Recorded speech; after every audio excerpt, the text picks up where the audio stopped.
नाबालिका को घरे काम करवा सहित बंदी कर दुष्कर्म करने अभियोग जेल जाइथिबा अभियुक्त पुणी भिआईले कांड। संबलपुर नवकिशोर नायकों नारे पुणी आसिला सांघातिक अभियोग। जेलु बाहरिबा परे पुणी संपृक्त पीड़िता अपहरण पर सुपारी दे फसिଛନ୍ତି। अपहरण उद्यम अभियोग 6 जन को गिरफ्त करिछि संबलपुर पुलिस। एबे भी मुख्य अभियुक्त नवकिशोर नायक फेरार थिबा सूचना। नाबालिका को अपहरण पर 70,000 टंका सुपारी देथिला अभियुक्त। अपहरण पर हत्या पर योजना करा जाइथिला। प्रथमे 2024 रे गोटे रेप केस रजिस्ट्रेशन होइथिला 102/24। एथिरो मुख्य आसामी थिला नवकिशोर नायक।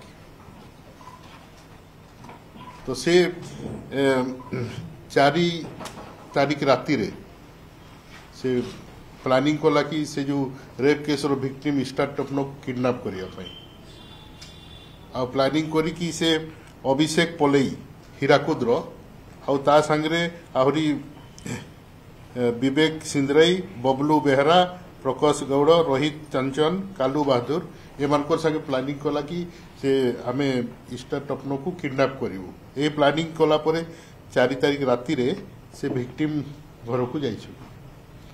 तो सेठी गला परे विक्टिम से आइडेंटिफाई कला और उद्देश्य को जानला कि माने मते किडनैप करके आछंती। तेणु समस्त को से माने जेते बेले ता पाखु जाइछंती पुलिस को इन्फॉर्म कर दी। तापरे समस्त अक्यूज धरा पड़िछंती।